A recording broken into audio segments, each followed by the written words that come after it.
I want to know more about the ClimAct Initiative. So you're currently a director there. So, and I think you've been a director or like part of the founding team for like 5+ years. That's very interesting to me. Can you tell me more about it? What is the ClimAct Initiative? So I think basically the more I engage internationally, uh, because I saw very few young people in India engaging, it felt like I've been there a couple of times. I'm still, of course, I understand the system a little bit. And I think even today, like every time I go into the UN, I think I could learn something more. It's that complicated. But basically, I felt like I had some sort of duty to like at least try and bridge the gap. Not to say that I'm going to make Changemakers overnight. I had never even thought about it. But it was more on how do I try and bring in this world of the UN to somebody who doesn't know anything about what's happening. So that's where it started for me. And then eventually it got more into climate education because I could not talk about UN climate change without actually addressing climate change, without addressing what the impacts were, what is happening, the science behind it, and how can we do something. So that was the sort of trajectory it took. It started eventually as a Green Warriors program, and I did it for fun with a friend of mine. And then got slightly, I mean, I did it as a passion project in addition to, everything else that I was doing. And then I think in late 2021 and early 2022, we got, like a few of us got together and said, okay, I think this is a bit more serious than what we were like doing so far. And we really wanted to pick it up and to be able to scale up. That's where I felt like, okay, now I need to set it up as an organization. So it was properly registered only in 2022 as the ClimAct Initiative or the ClimAct Foundation. But the work had been happening in a much smaller scale, much different way previously. And now we've sort of set it up. There are two. So the Green Warriors is one of the two programs which focuses on climate education. We want to work, we've been working basically with tier 2, tier 3 cities or with rural communities. So with communities that don't necessarily have access to the most, newest information out there, or don't have access to different education pedagogies, resources. Even teachers don't have access to a bunch of this information. So really trying to make change at levels where we can feel like we can make a much larger change than going into schools from say South Bombay or South Delhi, where already there's enough information, there's knowledge, teachers are trained, there's a lot more happening out there as well. So really going to the grassroots and working there. And then the other program is Mind the Gap, which focuses on, as the name suggests, trying to bridge the gap between our action and basically the gap between the knowledge and our action. So that's less educational. It's working across age groups, whether it's through webinars or through offline sessions, through Earth Talks that we bring in different speakers focusing on different topics, to even talking about eco-anxiety or talking about mindfulness in this space. So how do you deal with mental health when you work in such an emotionally sort of exhausting space at times? So it's a lot less formal, lot less educational, while the Green Warriors, of course, has different modules and different curriculum, and like how do we then bring that to the grassroots? Got it. Pretty comprehensive. So if today a young person wanted to work with you for the for the ClimAct Initiative, how does one go about it? Do you have constantly rolling positions? Can anyone volunteer? How does it work? So right now we're all volunteering. So we're open to having more volunteers on board, but we're also building something over the next few months. So hopefully by the first half of next year, we'll have a leadership program that might be coming out soon. So it's still in very initial concept stages, but I think there's a bunch of different avenues and very exciting from next year onwards to scale up not just the team, but also the program and the kind of work that we're doing. So I think it's also very nice to see different kinds of engagement from people from different backgrounds come in and sort of help build this with us as well. That's awesome. So I wanted to talk to you now about the Women's Climate Collective, right? What is it? And I know you're a part of it, so if you can tell me a little bit about what the organization's all about. So the Women's Climate Collective basically is a collective that came together by a few organizations, by like Purpose and Foundation L'Oreal and a couple of other organizations as well. They brought together basically a community of women who are working in different areas of climate change. So it's a very exciting space to be in, and the community is growing. The collective is growing very, very quickly. So it's very exciting to see the different avenues of change that people are doing, right from people working in oceans to waste to education to whatever you name it. Like in the whole sphere of environment and climate, there are so many different women from across the country doing different kinds of things. different backgrounds, different cities, and it's a space where it's basically meant to bring in more women champions, right? So one is to of course amplify work that people are doing currently, but the second is also how do you get more women to be a part of the climate movement? And the narrative is very simple. Women play a crucial role in the households, but even outside, but especially if you look within the households, a lot of decision making, a lot of informal decision making happens because the woman of the house has decided certain things happen a certain way. And if the woman of the house is aware of climate change, a lot of her actions, a lot of her decisions are done very differently. So really trying to bring in more women, not just from urban settings, not just from, or basically looking across the whole community in India. How do you bring in women from rural communities, women, even from very different like urban communities who have very different lifestyles, who have very different, interest areas? How can we come together as a collective to make change together, to learn from each other and really build a space where, you sort of bring each other up. And it's not just, it goes against the sort of notion that, women can't happen to work together because you're very conflicting and, it's certain like you don't agree with each other or women are trying to pull each other down, but really creating a space which is completely the opposite of that. So I think that's been the most exciting part of it for me. That's awesome. So, you spoke about women in the household and how they make decisions. Can you give me a few examples of what do you mean that, the woman of the house can make more climate conscious decisions? Yeah, so in two different ways, I'll first talk about, say, a situation in rural India, for example. A lot of the household duties, for example, very basic duties like, getting water, or looking after the house or working in the fields happens to be women. So it's a lot of outdoor work, but a lot of work also within the house, which means that when the impacts of climate change happen, for example, if there is a drought, it is the girls who are first pulled out of school because you need more hands for more people to go further away to get water for the house. So there are two things. One is of course a direct dropout in education, but the second is also as women have to go further away because of looking for better sources or fresher sources of water or cleaner sources of water, it also subjects them to make them more susceptible to violence, to abuse across the way because they have to go further away, they have to travel alone, makes them more vulnerable basically. So that also increases cases of abuse, cases of violence, cases of rape, makes it basically more unsafe. And the other thing that happens is, as especially in rural areas and communities where we've worked as the ClimAct Initiative, where we've gone and worked in Northeast India, a lot of the young girls, of course, want to move out either to study or have studied and are moving to cities in terms of jobs, and this because they don't have a sort of financial situation at home to be able to support them. A lot of displacement and a lot of harassment and even trafficking in the pretense of, oh, you'll get a job if you move to, whatever city. And the person, instead of actually giving them a job, instead traffics them into a very different part of the world.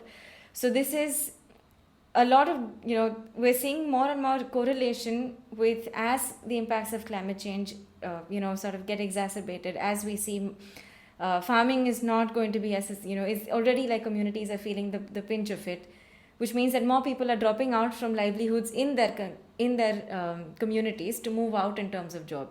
And this is where a lot of sort of harassment, a lot of issues that come up there.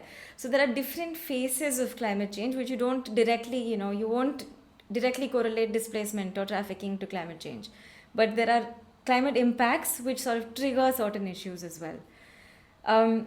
So I think the more that we can try and understand this, the more that we can try and understand that there are solutions that can happen on the ground. If we can look at different ways of how agriculture can happen, or go back to traditional modes of agriculture where we did use different techniques. It wasn't as intensive in terms of fertilizers, pesticides. It wasn't as intensive in terms of, the output of like, you need to produce certain crops or like cash crops.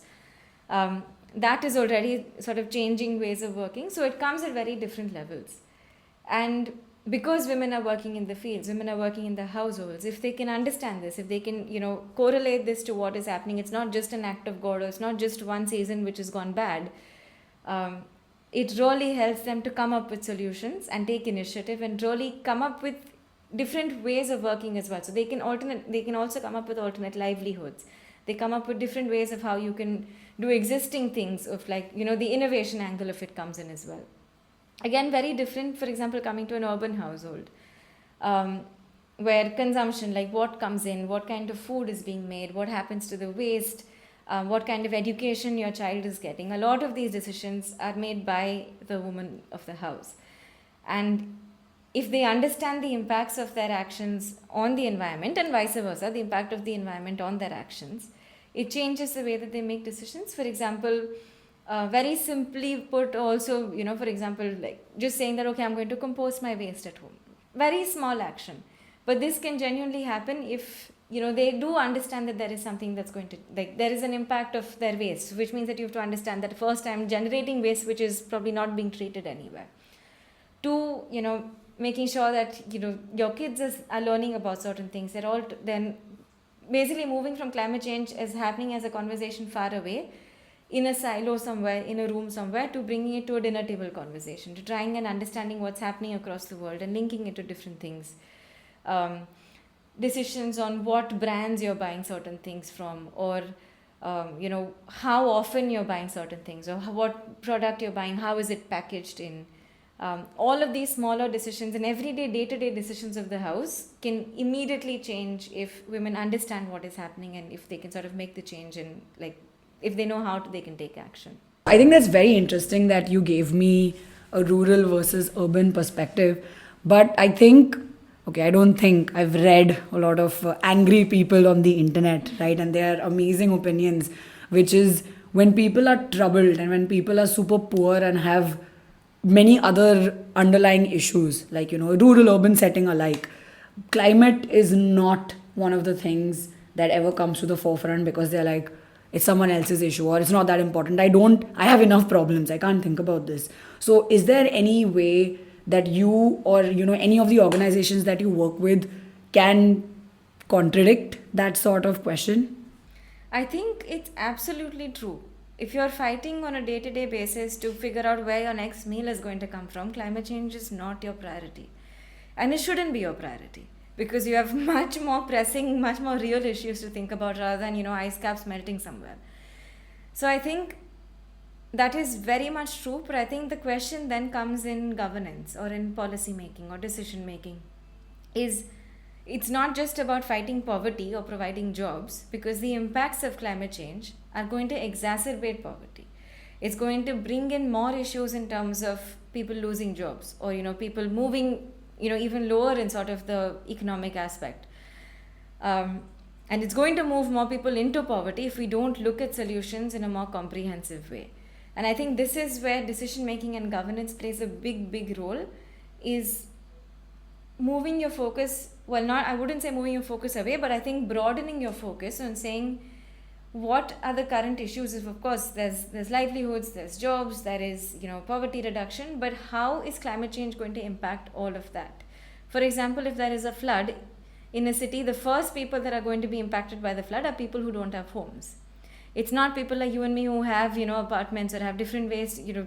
Our lives will go on. Yes, we probably will be stuck somewhere, but our lives will go on. It's not going to massively change our lifestyle in any way, unless of course it reaches a scale that is really bad. But the first impact of a flood is very different, or even in a heat wave. The past 2 years we've seen South Asia, basically the heat waves are getting worse every year. But we can come home, we can turn on our air conditioner and forget about the heat wave. Daily wage workers, people who don't have the privilege, people who don't have homes, who don't have pakka houses as we call it, there's no way they can avoid heat waves. So the deaths are going to increase. The illnesses, the impacts of sort of health impacts of coming with different kinds of climate disasters is going to go up. So how do you find solutions where you can sort of look at climate change as a factor that's going to change how you implement your solution? And I think this is very important. I think the onus needs to go away from the person having to do something for climate change to really a more collective responsibility of what can we do so that this person doesn't have to then deal with everything plus climate change.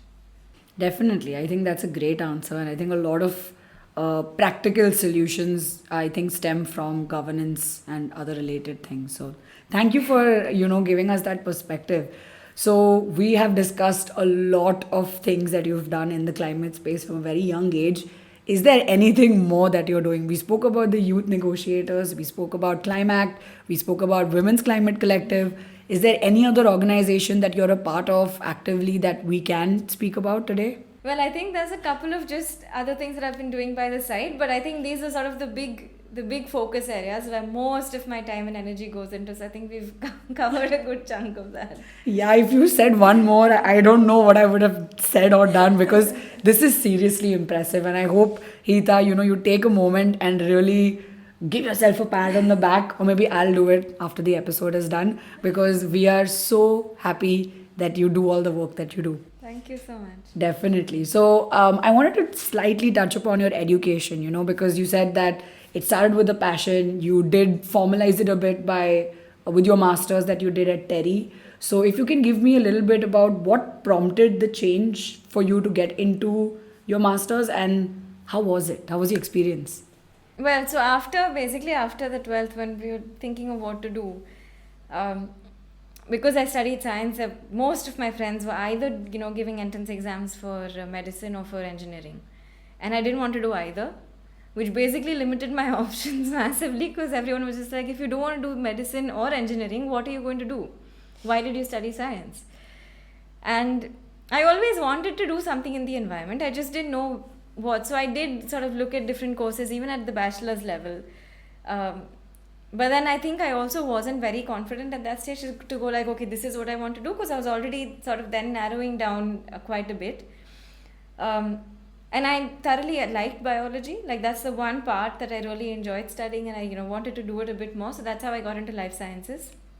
And that was basically the big thing, was that it didn't narrow down my choices immediately. I could still figure if I wanted to do environment. Maybe it was just a phase, where you want to do something as a child, but you never really know, like, until you get to it, and then you feel like, this is actually not what I wanted to do.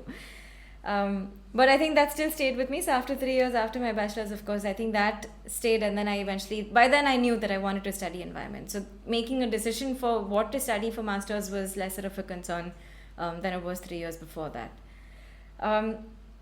I think the course in itself was quite exciting in different ways, because I learned about a lot of different things. I think until I went in my master's, I did not know what climate change meant, despite wanting to be in the environment space.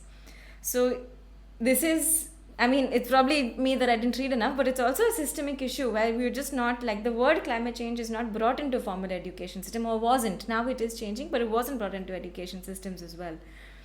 So I think I learned a lot of, like, the science of climate change through masters, but even a little bit after that, like a lot of sort of understanding what was happening, a lot of international exposure, of course, like about talking about the UN didn't happen the way, a lot of it, at least for me, happened after I finished my masters. But it did sort of bring different, like, I studied right from geoinformatics to, all kinds of things, to environmental chemistry, to a range of different topics. But very frankly, I think through college, my focus was not academics. I did everything extracurricular. I have learned Indian classical dance. I've learned Bharatanatyam growing up, and I did everything extracurricular. I did language courses. I organized everything co-curricular and extracurricular that happened in the university. And then, of course, I think the shift into sort of, I went in thinking I wanted to do something in wildlife or in conservation, and as I studied, I still wanted to do something in conservation, but I wasn't entirely like that strong about it, because a lot of the work that was happening, I didn't feel like I was a good fit for the kind of work that was required, but I also didn't know what to do. So for me, it's been a more of trying to feel like an elimination of what do I not want to do, rather than going directly into what I want to do. And I think that sort of also helped me move around a little bit. I studied German for the fun of it, because I like studying languages, and then eventually sort of that, worked for a year, and then eventually got into volunteering with climate, and then sort of took up from there. But I think it was multiple different things. Like, the education was a core component, but a lot of the work that I do today didn't necessarily come from, I don't necessarily work in research, or I don't work, so it did give me a platform But a lot of the engagement internationally with the UN, like I sort of had to learn as I went across, sort of on the go later on. Got it. So, I want to focus this section a little bit on the education aspect because rightly so, I was in this very similar boat like you, after 12th grade, what to do because when I had done science, everyone was saying the same thing. And very honestly, I wish there was a program that was catered from a good university for climate studies or climate change, sustainability, any of the words that we use today. But that wasn't the case back it's like 10 plus years ago, right? So you found your in, let's say, through Terry. So how did you come across that course? Did you hear about it from other people? Did you do your own research online? How did you come across it? I think this was definitely my mom. Oh, okay. Because I looked at a few universities that applied. I had looked at Terry, but I don't know why. I just didn't take the initiative to apply. And then I think my mom was getting more hyper than me. She was like, this girl is not doing anything. She was more worried about what I would do in life. And I think she came across Terry again, and there was a deadline for applications. The deadline was the next day. So she was like, you have to apply today. Like, you still have a whole day to sort of make this work. And I basically applied to get her off my back because I don't think I looked at it enough to sort of, I did look at it. Of course, I knew what course I was applying for, but I didn't have the sort of conviction because I always felt like I don't think I'm going to get in. Like, I didn't put in the kind of effort. And then, of course, eventually, like, when I did get a call for an interview and then sort of, went in, that's when I got really serious and I was like, okay, this is now happening. Like, it's getting more real than when I just sort of sat on my laptop and sort of put in an application.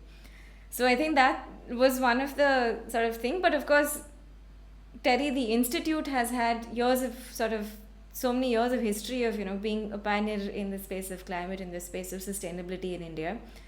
And the university, of course, I think sort of carried the same values of bringing in professors from different walks of life, from bringing in different kinds of experiences into like trying to make it as practical as we could in the course. And I think that really, helped, and that also kept it going. So it wasn't just like, rote learning or just, sitting and like mugging up a bunch of stuff and then writing it in the exam, but it was more of how can you apply this to different, ways of working. And I think that was very exciting as well. Yeah, I think that's so important, especially in the space that, we're trying to be in and make change happen on ground. So that's very important. And so I'm very curious to know what are the main kinds of jobs one can get after doing an environment or sustainability related masters at Terry? Well, it depends actually. A lot of people have either gone in for like a PhD, so looking at getting into research at different levels. The topic of the PhD ranges is across, right from conservation to research into looking at research and development to everything else. So I think that can vary. But research, for example, is one side of things. Another one is a lot of people have also sort of worked with different sort of NGOs or not-for-profit organizations in the more developmental sector. So looking at climate and social development and, sort of different issues together. There are also a few who've actually gone into the sort of corporate side of things, working on CSR or, like how do you, or, or the sustainability teams within corporates. So I think the scope is quite vast. It really depends on where your interest sort of lies and what do you want to do. There are some who've also gone into like different kinds of education, so whether it's climate education or whatever that might work like. So I think the more sort of non-profit sector then varies from development to education to even sort of like a little bit of research or sort of ranging on different topics within the social and environmental sector. So I think that has ranged across various levels of work in the non-profit sort of field as well. Awesome. So the reason I asked you that question is because there is a huge statement, myth, I don't know, going around that people who work or want to work in climate or the social sector or development sector will never get paid. They will never do well in life. They are destined to live at that same level and die at that same level. I know it's a little harsh, but that's literally what people tell you to deter you from going into these fields. So is there any light you can throw on that? Yeah, absolutely. I've also had so many people tell me, "Oh, you're working in an NGO, so NGO says guys with a jhola and kurta, right?" So I think there's a notion that we have, like there's a picture that we create, like somebody working in an NGO has, you know, chappals with the fata hua kurta and a jhola, and like what their life is going to look like. And I think this is changing drastically. This is a sector that's, I wouldn't say picking up. I mean, this is the sector that all the other industries have to now realign themselves to. So this is becoming the center of every other sector across the world. Whether you talk about industry, whether you talk about business, whether you talk about architecture, you talk about law, you talk about whatever you want, every sector is now having to slowly realign to think about how can we look at this in a different way. So sustainability or environment or climate is becoming the main sector that everybody else will be working in. And this is going to look very different, and I think like you don't necessarily have to study environment to do something in the environment.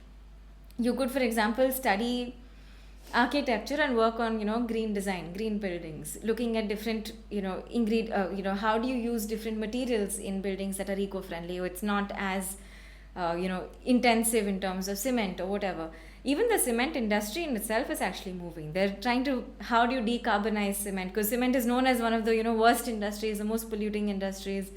So they also need to save face. They're also looking at reinventing. They're doing a lot of work in like different kinds of technologies, different kind of research. So there's so much scope, right from petroleum to cement, like the more polluting industries as we call it, to going into everything else, right from businesses trying to see how can they be more green, to reducing their own carbon footprints, to law becoming more and more like environmental law is becoming such a big point of conversation for everyone, because there's so many different things where we can we're bringing law in as well. Even for example, like something as simple or like accounts, for example, people who want to study CA, who want to become CAs or whatever, that in the whole account side of things, I think every green company needs to do their accounting. So I think it's more of just how can you align yourself, and like how can you put your values and your or basically put what you want to do at the center of everything that you're doing. And that is very simply done through the environment. So over the next few years, and I've actually been saying this because I work with young people and I work with schools, and the first thing is that this is not part of our academic curriculum. And I say it does not matter whether it's part of your curriculum today, because by the time these students are graduating college, the job market is going to look very different than it's looking today, and they don't have the skills, they're not being given the skills today to prepare them for a job market that's greener. We're all talking about green jobs, we're talking about greening economy, green and blue jobs and all kinds of things, but nobody is training a 10-year-old today, or nobody is equipping a 10-year-old today to be able to, by the time this 10-year-old is 25 and out in the world looking for a job, today's jobs are irrelevant by then. So I think it's very important to start understanding and bringing in different skills today, so that by the time they graduate university and they actually go out into the real world, they have the skills that they need to be able to then pick up and build a world very different from what we're seeing today. Yeah, fair enough. I think that's a very important point, because a lot of schools just either ignore it or it's like a side subject, So are there any steps that you and I can take to sort of I don't know, talk to our governmental representatives to like push for more climate education in schools? Like, how do we go about it? How do we create that change? So I think it is slowly changing. I think we'll just have to see. So in 2020, India had a new education policy which has come up, and this year they've had a new curriculum framework which is basically looking at basically revamping the curriculum, and climate is now become an integral part of this framework. So they're looking at how do you sort of help each subject, you teach each subject in a different way. For example, there was a very nice, just a couple of weeks ago I met somebody who was working with kids even for maths, for example, or if you want to show them ascending to descending, you can also talk about like a big tree and how much carbon it will take. And it doesn't have to get very specific on like so many tons of carbon, but like a big tree would take in this much carbon dioxide versus going small. So even very simple concepts to like kids as young as 6-7 year olds can be taught by just giving different examples. and sort of just making them think about things very differently than what we've been doing so far. So I think it's more on just there is change coming. I think it's more on how each of us can try and bring in different elements to sort of amplify this change. And I think we're at a really good pace with the new policies that are coming in education to really see that how can we take this and really basically be able to run with it and like bring in our own flavors to it as we sort of do this. So I think there's a lot of work that can be done, and there's still a lot that we can, like, because it's so new, we don't know where it'll go. But it's a good space to be in to see that there is change, and you can be sort of part of shaping that change right now. Thank you so much, by the way, Heeta, for all your amazing opinions and answers. It also brings me to the sort of last part, okay, where I want to know your words of wisdom or your advice, okay. So I want to know if you can give me your top 2 or 3 suggestions for young people, okay, that are trying to enter the climate space. What are the 2 or 3 steps that they should take or they can take? Well, I think the first step is just pick an area that you care deeply about, and this might look different for different people. Like, just pick something that you feel that I want to work on, and then of course I think look for people who work in the similar space, right? So because if you see someone doing something, it's easier than trying to think out of the blue sitting in my room like what can I do. And it is climate change is an issue which can sometimes get very daunting. It can get very overwhelming, especially the more news you read, or when you read scientific reports, or when you see sort of the data on where things are at. You can always go back to feeling like I'm one person, like no matter what I do, the change that is required, I'm never going to be able to reach there. So it can be a situation which is sort of a negative feedback loop, So I think to get out of that, community is definitely key, because when you meet people, like-minded people, that's when you know that, okay, there is space for change, there is hope, and there are different things going on. So on low days, you have someone to sort of, to feel like you're part of a system. So I think that is the first thing, is try and see what's happening out there. And then maybe sometimes you feel that there's a certain gap that is not being addressed. So maybe try and address that gap for you. For basically, what does that mean in your life? So individually, and then of course slowly then move forward. So because the easiest thing we can do is make individual change. And then I think move forward to seeing, can we do something larger, like just moving into, like going from an individual to the household, to the community, or to where you're staying, or in your school, for example. How can you then amplify what this change might look like? But I think the bigger thing is that with everyone like doing different kinds of things on climate, I think we've very often put ourselves at second priority, and I know I do that. So it's not just about everyone else, but it's very easy to then not think about your mental health or your physical health, or even just looking after yourself. And I think that is key, because this is an area where if you're in it, you're going to be in it for the long run. It's a marathon and it's not a sprint. So you're not going to be doing this for like a week and then, forgetting about it and doing something else. So looking after yourself is the number one thing, and looking after your peers and your friends, and really creating a space where, you feel cared. So on days when you feel like you're low, you have somebody else to look after you, but vice versa, you can offer that when someone else is probably not at their peak. So I think that is the most important thing, is to really, really look after ourselves, because we're not going to be able to look after, if we say we want to look after the planet, and I think that's a whole different conversation itself, but we're not going to be able to look after the world or the planet or the environment if we're not being able to look after ourselves. So, and that has come through years of learning and sort of still trying to work on it. And I think that's the sort of biggest thing that I would like to tell anyone getting into this is, passion is going to drive you to a certain level, but at some point you have to find a balance between what you're doing and what you really need as an individual to thrive. So really, like, finding that mix is important. Awesome. I think you've also answered the next question which I had, which was targeting like eco-anxiety. I think you've really touched upon it. And that's why I called it Words of Wisdom, because I know you've been in the space for so long and you have such good, advice and energy to sort of share with us. So I think that brings me to the end of this episode. Heeta, it's been amazing and so educational and informative talking to you. I hope you had a good time today. I did. Awesome. So thank you, everybody.